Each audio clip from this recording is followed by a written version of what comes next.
со Маријан Николовски на радио Слободна Македонија. Добар ден, почитувани слушатели. Повторно во круг, денеска е среда, разговараме на актуелните политички состојби на внатрешен и надворешен план. Мој денешен гостин во круг е министерот за надворешни работи Никола Поповски. Добар ден, господин министре. Уште на почеток, меѓу последните поактуелни настани, меѓутоа изминатава недела или повеќе од еден месец имате набиена агенда на движење што во Македонија со своји колеги, што надвор од Македонија. Меѓутоа една од последните средби беше и она во Косово, каде што беа постигнати договор за отварање нов граничен премин и поминување на границата со лични карти. Па е да почнеме од оваа тема. Што е она што начално беше договорено на средбата во Косово и како тоа ќе функционира?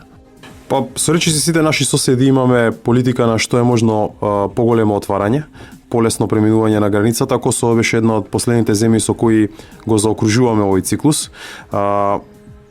Овозможуваме на граѓаните да немаат потреба од пасош за да ја променат граничната линија. На овој начин на голем дел од тие граѓани им помагаме. Мислам дека е добар ефект и за бизнисите, бидејќи поголем број на луѓе ќе одат и на шопинг, и за трговија, и за размена, и за контакти. На некој начин го правиме она што го прави самата Европска унија, внатре во себе ги намалуваме бариерите, односно цената на чинење и компликациите административни за преминување од една на друга страна на границата. Но на другото поле беше отварањето на граничниот премин. Ова значи поголем проток на луѓе, полесен проток на луѓе и веројатно инвестиции во делот на инфраструктурата, со што би го заокружиле тоа поврзување кое ни е за нас значајно на северот и со Србија и со Косово. Во таа насока беа и разговорите и посетата која има. Освен со Косово, граничните линии се менуваат со лични карти со Србија, Албанија, Црна Гора. Да. Работиме со Босна и Херцеговина, многу скоро тоа ќе го постигнеме. Другите наши соседи се земји членки од Европската унија. И таму веројатно не може да се мораме со пастош да патуваме. Заради правилата на Европската унија. Меѓутоа, постои ли расположение за некакво имаше неколку обиди разговори за отварање нови гранични премини со Бугарија, со Грција? Да. Мислам дека отварањето на гранични премини некако подолг временски период се кочи од страна на Грција и на Бугарија. Делумно се финансиво прашање, односно за нив се потребни дополнителни инвестиции, можеби малку и дефокусираност, бидејќи повеќе гледале на оние големи проекти кои ги имаат за европски коридори, но она што се однесува до нас, ние имаме цело време иницијативи и за отварање на граничен премин во Берово кон Бугарија, кој е станат историски бидејќи готов. Практично е готов. Па готов од македонска страна веќе долги години, но не е споен од бугарска страна со инфраструктура. Имавме такви иницијативи за отварање на гранични премини кон Грција. За нас е добро бидејќи ќе молесниме на граѓаните да патуваат и од едната и од другата страна и дефинитивно ќе биде добро за економијата. Но како и за се друго потребни се двајца. Да, во овој контекст се неодмени прашање и билатералните односи на Македонија со овие две држави. Тие условно кажано се и некој услов во процесот на евроинтеграција во Европската унија. До кај се преговорите за потпишување на договорот со добрососедство со Бугарија и онаа иницијатива кој што почна со новиот министер во Грција? Ви имавте една официјална посета во Атина, пред неколку дена имавте и средба повторно со Козијас. Со Бугарија разговорот тече, значи има средби помеѓу работни групи на ниво на Министерството за надворешни работи. Мислам дека веројатно и поради политичките прилики или неприлики на едната и на другата страна, и бидејќи Бугарија беше во позиција во која имаше предвремени парламентарни избори, малку се одолговлечи. Тоа што го дискутиравме со Бугарија е дека значајно е определено релаксирање на односите. Не е толку битно на што сакаме да постигнеме на хартија, многу е битно што сакаме да постигнеме во односите помеѓу двете земји, и сметам за тоа дека најмногу може да придонесат политичарите. Затоа и имаме одговорност и бугарските и македонските политичари да им овозможиме на граѓаните да имаат што е можно порелаксирана атмосфера, и во тој правец мислам дека има некои позитивни придвижувања. видете, ние создадовме некој вештачко чувство во Бугарија дека е потребно Бугарија нас да ни наметне некаков договор или некаков текст што автоматски кај нас наметнува потреба да се запрашаме зошто е толку битно да има текст. Точно. И вештачки да создадеме атмосфера во која има зголемена недоверба. Мислам дека преку диалогот дојдовме до еден заклучок дека многу позначајно и за нив и за нас, отколку покажување на волја за дискусии по текст, е каква клима ќе создадеме. Во меѓувреме повеќе работи се случија. Нашите академии за науки имаа неколку заеднички активности. Имавме заедничка програма помеѓу Министерствата за култура која беше договорена и која се реализира. Имаме културен центар во Софија кој е прилично активен. Имавме поголем број на средби на експертско ниво. Имавме бизнис средби кои беа реализирани и мислам дека ова е тоа што го бараат граѓаните од нас. Поголема фреквенција на туристи, поголеми бизнис можности, полесно патување од едната и другата страна, подобра инфраструктура. Конечно, ако во ова успееме, многу полесно ќе биде и да надминеме било какви проблеми кои ги носиме и кои се поврзани со минатото. Што правиме со предрасудите и, например, оној дел на антибугарски расположение во Македонија и антимакедонско расположение во Бугарија? Тоа веројатно се маргинални групи, меѓутоа веројатно ги опторетуваат тие односи. Па факт е дека маргинални групи биле тие кои го определувале тонот на односите, бидејќи доволно е 10 души да имате кои извикуваат или скандираат нешто против Македонија или имаат некакви негативни чувства, за кај нас да се роди рефлексот дека треба да одговориме соодветно на таков еден повик. Не мислам дека нити мнозинството граѓани во Бугарија, нити мнозинството граѓани во Македонија имаат било каков интерес од таков тип на тензии. Затоа и рековме дај да ги работиме овие практични работи. Знаете, бизнис заедниците добро комуницираат. Во делот на културата имаме доста добри активности. Театар комедија гостува во Бугарија, е успех, е гледан, тоа е за нас промоција на земјата надвор. Мислам дека што повеќе вакви активности имаме, тоа помалку ќе оставиме простор за тие кои имаат различни агенди од ова, односно сакаат да ствараат некаква поделба или разделба или раздор или негативна енергија помеѓу двете земји. Сепак на крај ќе има ли формално потпишување на таков договор? Ние работиме на тоа, бидејќи Бугарија го има поставено тоа на некој начин како услов без кој не се може, односно имаат изградено клима дека потребен ни е таков договор и дека таквиот договор треба да ни биде основа и за релаксирање на односите помеѓу двете земји. За нас тој не е неопходен, односно можеме да живееме и без договор, но доколку можеме да постигнеме согласност за текст со кој се чувствуваме комфорно и во Македонија и во Бугарија, зошто да не, и нашиот приоритет и вака и така ќе остане на конкретните мерки, односно подобрување на климата помеѓу политичари, бизнисмени, туристи, луѓе. Тоа е она што ни е значено за... Тој заеднички текст сме поблиску или подалеку? Мислам дека сме поблиску, но сепак не сме доволно блиску за да кажеме дека сме се договориле. И со Грција има економски работите функционираат бизнис заедницата, меѓутоа со години ги оптеретуваат односите прашањето за името.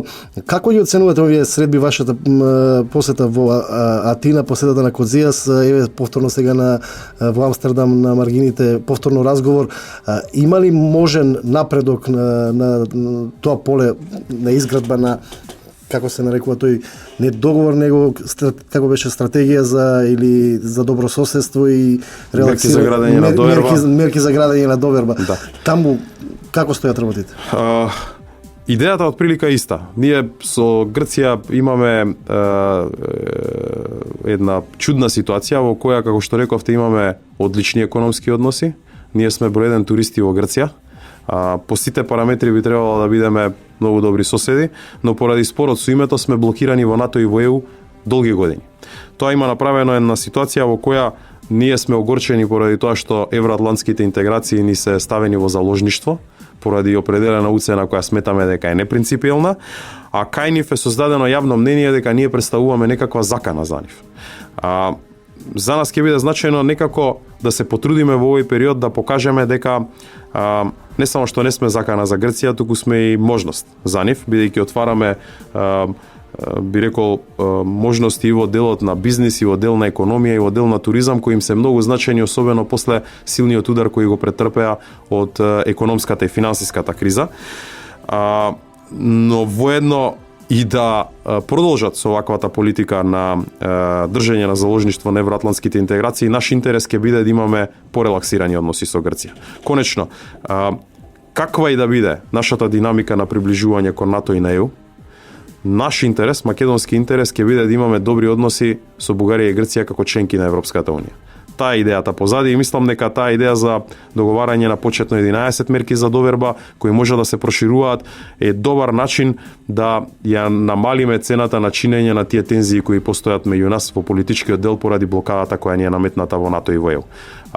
Не гледам на кој начин ние би можеле да изгубиме од подобри односи со нив, а конечно мора и тие да ја убедат нивната јавност дека Македонија не е закана. Македонија е реалност. Кога велиме дека сме Република Македонија, не го велиме тоа затоа што сакаме да ги нервираме, туку затоа што тоа е факт, демократско право. И доколку сите сме согласни дека сакаме да припаѓаме во ЕУ, конечно мислам дека треба да ги почитуваме тие вредности во овие прашања. Апсолутно, тука правиме краток рез и потоа се враќаме повторно на темата Грција. Повторно назад во кругот, почитувани слушатели, мој денешен гостин, министерот за надворешни работи Никола Поповски. Застанавме кај Грција и прашањето околу можноста за изградба на или градба на оние мерки за градење доверба за постигнување на согласност. Може ли тие го заменат договорот околу прашањето, зимето во поглед на деблокада на македонските евроатлантски интеграции, барем на краток рок, додека да дојдеме до поблиско во процесот на полноправно членство? Мислам дека не можат, затоа што Грција се додека е членка на Европската Унија и на НАТО ќе може да не блокира. Да, меѓутоа барем да го откочат процесот на преговарање. Сметам дека тоа е веќе направено внатрешно политичко прашање во Грција. Односно, знаете, најтешко беше за Грција да ги убеди останатите членки дека е паметно да не блокираат или кочат во 2008 и 2009 година. Бидејќи тогаш во НАТО не блокираа, во Букурешт, што се утврди дека е нелегално со пресудата на Меѓународниот суд на правдата во 2011 и во 2009 ние добивме прва препорака за почеток на преговори со Европската Унија. Тогаш приказната на Грција беше: почекајте, уште малку ќе се реши името, веднаш потоа ќе им дадете да преговараат. Тогаш мислам дека се прекрши еден принцип на почитување на правилата во рамки на Европската Унија, бидејќи Европската комисија за прв пат рече да, Македонија е готова и треба да води преговори. Помина приказната на Грција, секоја наредна година грците поевтино и поевтино поминуваа за одложување на таа блокада. Дефинитивно. И мислам дека во определена фаза и со турбуленциите на политички план кои беа предизвикани тука од страна на опозицијата со излегувањето од парламентот и така натаму, им се дадоа дополнителни аргументи, бидејќи тогаш предоа во ситуација во која од отворено блокирање и спротивставување на почеток на преговорите, премина во една стратегија на префрлање на топката, односно велење: па видете, не знаеме дали се навистина готови, видете, таму има конфликтна ситуација, се расправаат, несредени се во земјата, може е добро да ги оставиме уште некое време да не преговараат. Затоа велам дека на некој начин за Грција стана покомотно да не блокира за почеток на преговори во ЕУ со текот на времето.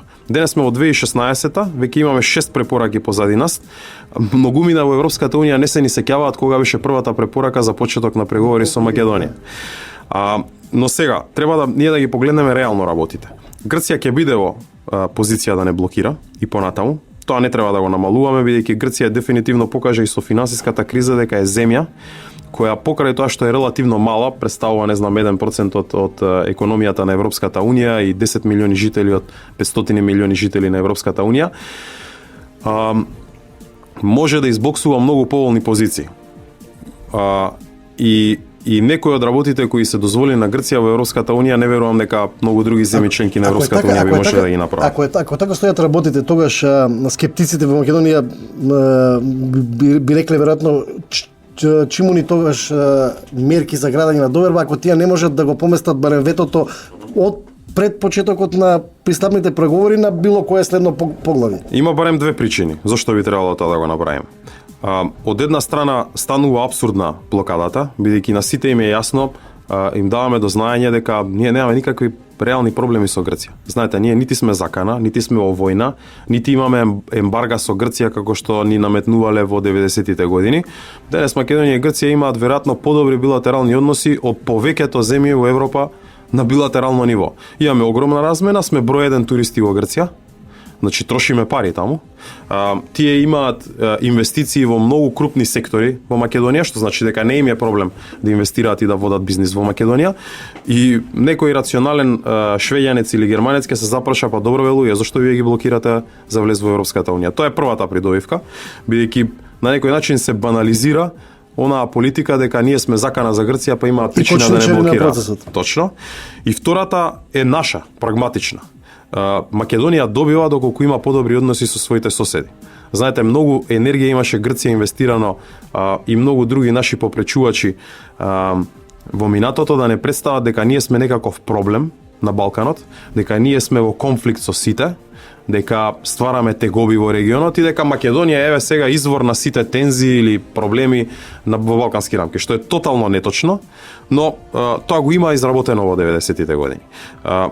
Ние на овој начин де факто си помагаме самите себе си. Македонија има интерес и ќе биде што е поразвиена, подобра, поатрактивна за привлекување инвестиции, доколку нашиот имидж надвор е на земја која има добри односи со сите своји соседи.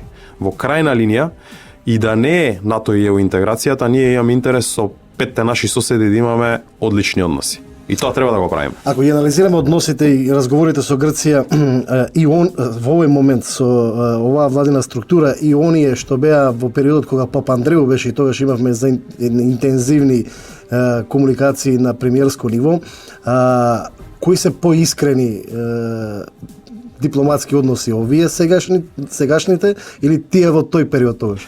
Мислам дека односите помеѓу две земји не треба да ги поврзуваме со било која политичка гарнитура. Никаде. Во суштина, каква и да е политичката констелација во Грција, Македонија ќе ги има истите интереси во однос на Грција. Не треба да се базираме или да се фиксираме на основа на тоа дека, не знам, ваква коалиција повеќе одговарала или онаква. Конечно, каква коалиција ќе имаат во Грција зависи од грчките граѓани. Ние треба да го гледаме долгиот рок. А долгиот рок е тој што ни покажува дека ние го имаме секој интерес да имаме што порелаксирани односи со Грција, да можеме да си ги остваруваме нашите интереси како независна и суверена земја и да работиме долгорочно на наше етаблирање како стабилна, просперитетна економија која овозможува подобри услови за нашите граѓани. Нашата надворешно политичка позиција ќе биде толку силна колку што е добар животот на нашите граѓани во Република Македонија. Што подобар животен стандард обезбедиме, тоа подобра ќе ни биде и позицијата во однос на тие надвор. Доколку не гледаат како земја со тегоби и потешкоти, која споро расте, е во конфликтна ситуација, нормално е да растат нивните аспирации и на некој начин да им одговара да бидеме во таква тензија. Јас мислам, ако ние самите се избориме за позиција во која имаме, како во последните 5 години, еден од трите најголеми раста во Европската унија, ако имаме 12-та позиција според Светската банка за леснотија на водење бизнис, односно 6-та во Европа, најдобра, после Велика Британија и 4 скандинавски земји, тоа се нашите адути во кои и Грција ќе не види и ќе рече, па видите, овие изгледа дека се успешни, дека прават нешто што им одговара. Ние конечно имаме таму интереси, бидејќи се наши соседи, и глупо е ова што го правиме, што 25 години ги држиме надвор од клубот во кој ние сме профитирале. Долгорочно е, нема да се случи преку ноќ, но мислам и дека во голем дел и политичката елита во Грција треба да се свести дека многу е глупаво да ги градат своите внатрешно политички позиции, измислувајќи некаков непријател надвор. Македонија не е грчки непријател. Благодарам, тука правиме уште една кратка пауза, се враќаме веднаш по тоа. Повторно назад во кругот, поштени слушатели, мој денешен гостин е министерот за надворешни работи Никола Поповски. Следната тема на која разговараме е она прашањето кое што најмногу ја оптеретува Македонија, тоа е бегалската криза и Македонија како транзит коридор низ нова бегалска криза на западно-балканската рута. Имавте неколку средби и во Амстердам, меѓутоа и во Софија на оваа тема. Она што е најново е дека Македонија веќе се присутни представници на полициите од Чешка и неколку други држави од Европската унија околу контрола на овој процес. Се зајакнува граничната линија, оградата која беше поставена со дополнителна уште една ограда. Дали Европската унија чувствува дека Грција попушта како брана, па браната сега ќе биде пренесена овде кај Македонија, и која е проценката на Брисел до кога може вака да се одвива оваа бегалска криза условно контролирана, меѓутоа веројатно можеби со тек на време и да изгуби она контрола, па да поминеме во некоја друга ситуација. Па искрено не сум сигурен дека и во оваа фаза е нешто контролирано, бидејќи очигледно е дека бројките ни растат или не опаѓаат независно од тоа колку сакаат или можат да примат земјите членки. Барем нема инциденти, нема застој на бегалците да остануваат во Македонија, се уште некако се движат кон... На нашата територија можеби сме субјективни, но ние успеавме да направиме нешто што многумина не успеа, односно многу земји членки во Европската унија имаат потешкоти да го направат, а тоа е еден систем на контрола, спречување на нелегалните преминувања и канализирање на основани баратели на азил на точки за регистрација од каде што можат хумано и безбедно да бидат транспортирани низ територија на Република Македонија. Тоа е планот, идејата на која сме согласни во рамки на она што беше дискутирано со нашите европски партнери. Заклучоците и на овој последен значаен состанок на министри за надворешни работи во Амстердам минатиот викенд одеа во таа насока.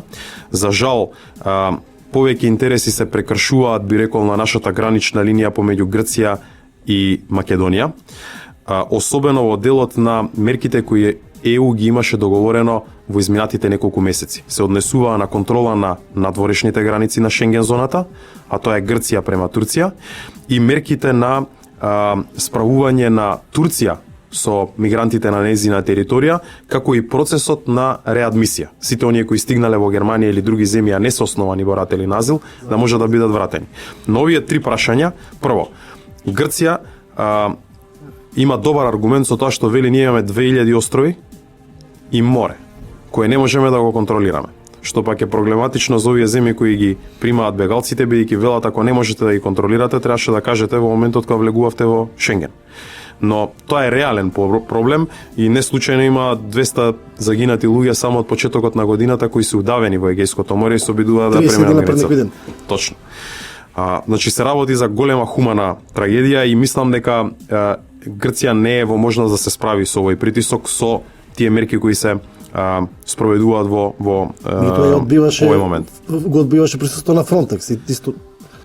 Да, тоа се еден од неколку од аргументите кои и самите европски партнери ги упатуваат кон Грција, дека не била прифатена помошта која е понудена и дека на некој начин не сметаат дека сите мерки биле превземени да функционираат овие точки на прием или така наречени хотспотови на грчките острови.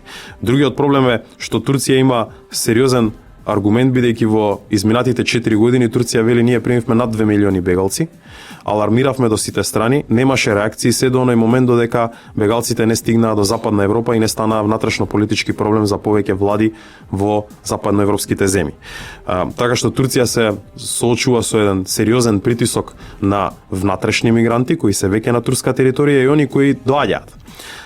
Дополнително компликува ситуацијата што имаме се повеќе и повеќе економски мигранти, кои не се луѓе кои бегаат од војна и можат да загинат, туку едноставно бараат подобра работа во една од западноевропските земји. Ја користат ситуацијата. Точно. Оние влади кои беа под најголем удар на мигрантите чувствуваат внатрешно политички притисок и една работа е јасна дека 2016 не може да биде како 2015, бидејќи ако биде таква, ќе има премногу еднострани мерки од многу држави земји членки на Европската унија. Односно, или подобро? Ако е вака, како што беше 2015, ќе дојдеме до колапс на Шенген системот. Тоа е сигурно. Што значи, повеќето се убедени во Европската унија дека мора да постои резервна гранична линија, која би била на север од Грција, за сето она што Грција не може да го абсорбира или не може да се справи на своја територија, да биде спречено на територија на Македонија. Тука постаат неколку ризици. Едниот од нив е прелевање, односно зголемување на нелегалните преминувања, затоа ние имаме одговорност и тоа го правиме, засилување на граничната линија кон Грција. И мислам дека значително е подобрена и комуникацијата со грчките власти, бидејќи и за нив алармот е вклучен и свесни се дека доколку не успеат да се справат на нивната надворешна гранична линија, ќе бидеме сведоци на ситуација во која Северна Грција ќе биде преплавена со десетици, можеби стотици илјади мигранти кои ќе застанат на македонската граница. И што во таква ситуација? Видете, наш интерес е да се избегне таков сценарио. Затоа и се надеваме дека она што беше заговарано на ниво на диалогот помеѓу Германија и Турција или на последниот совет, дека Грција ќе ги засили напорите за контрола на своите надворешни граници, ќе функционира. Ние нема да оставиме се на тоа дека Грција ќе се справи со мигрантската криза, затоа и се подготвуваме, она што го спомнавте, таму каде што треба да засилуваме граничната линија, добиваме помош на билатерална основа од повеќе земји членки, Чешка, Словачка, Словенија, Австрија, Унгарија, Хрватска, Србија ни даваат конкретна помош, има и други кои веќе имаат најавено дополнителна помош и ние ќе ја зајакнеме таа линија на контрола. Но најдоброто сценарио за нас е сепак дека Грција ќе си ја превземе одговорноста и дека системот договорен со Турција за реадмисија и за контрола на низините надворешни граници ќе функционира. Најдобрата ситуација за Македонија во моментот е веројатно се уште процесот на примање во Европска унија на мигрантите, односно крајната дестинација дека е Европска унија. Значи, во таква ситуација ние сме само транзит зона. Меѓутоа, да постои ли опасност границата да се затвори некаде кај Хрватска или Словенија или Австрија и овој потек да остане еден голем камп на бегалци од веројатно не само од Сирија, туку и економски мигранти и да добиеме ситуација на повеќе од 2, 3, 5, 10 милиона бегалци на овој потек од Грција до Словенија. Прво, сигурно е дека има граница на капацитетот на примање на мигранти во западноевропските земји. Германија има примерно од прилика 1 милион луѓе минатата година. Германија не може да прими оваа година 1 милион луѓе. Затоа и реков дека не може да си дозволи 2016 да биде како 2015. Не е само Германија. Повеќе влади се под таков притисок. Австрија вели има примерно 90.000 минатата година, претходно знаеле за 10 до 15.000 мигранти, за оваа година велат повеќе од 37.500 нема да примеме.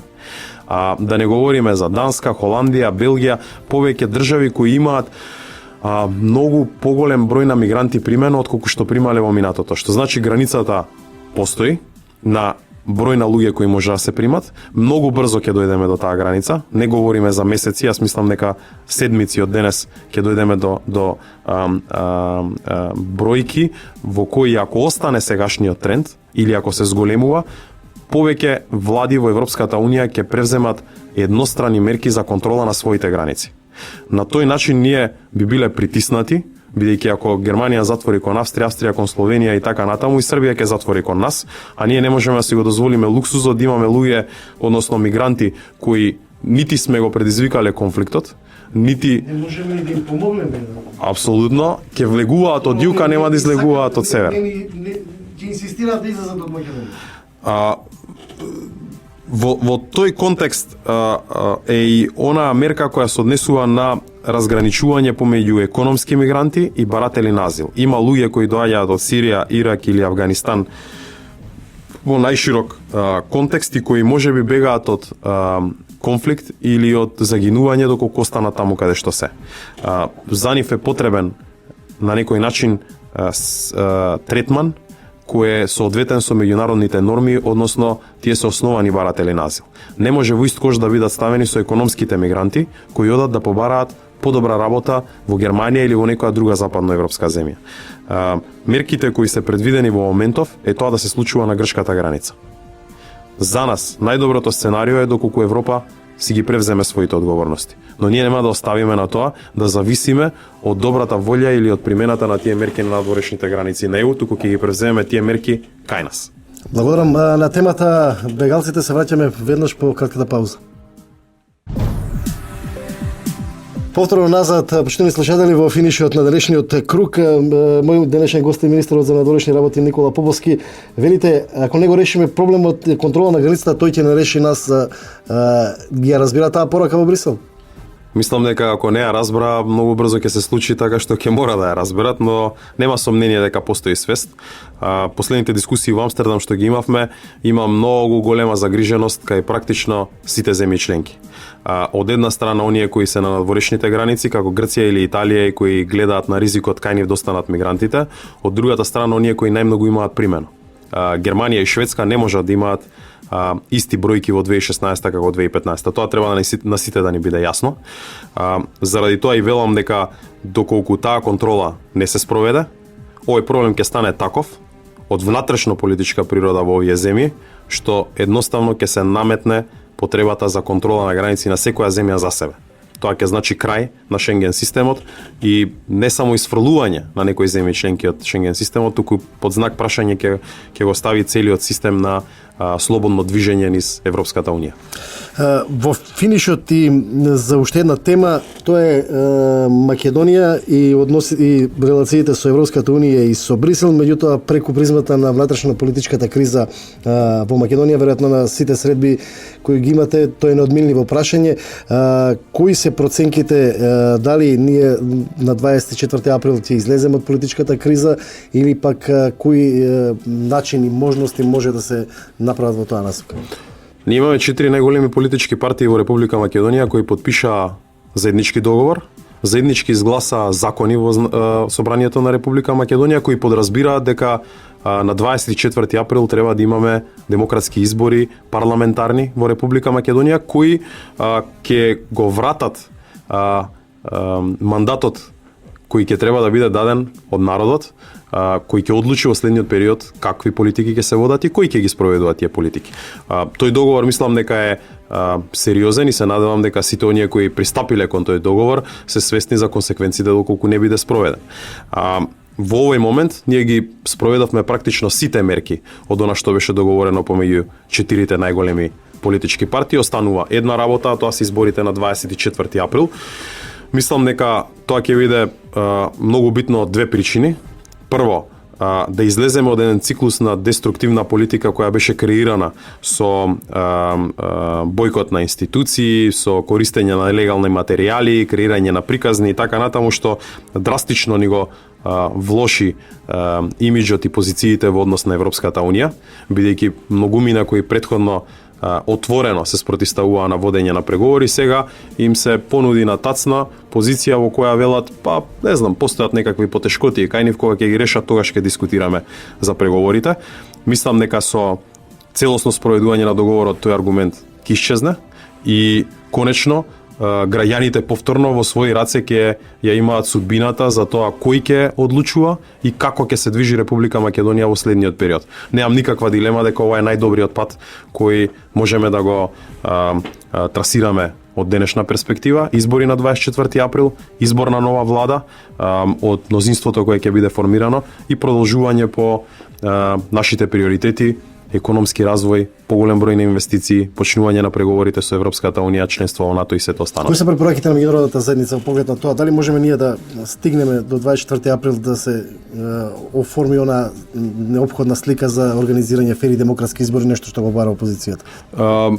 Искрено да ви кажам, јас немам никакви дилеми дека ние имаме капацитет да спроведеме фери демократски избори на 24 април. Македонија има многу избори организирано до сега, така што мислам дека е крајно наивно доколку некој се однесува како Македонија никогаш да не организирала избори и како сега да измислуваме топла вода.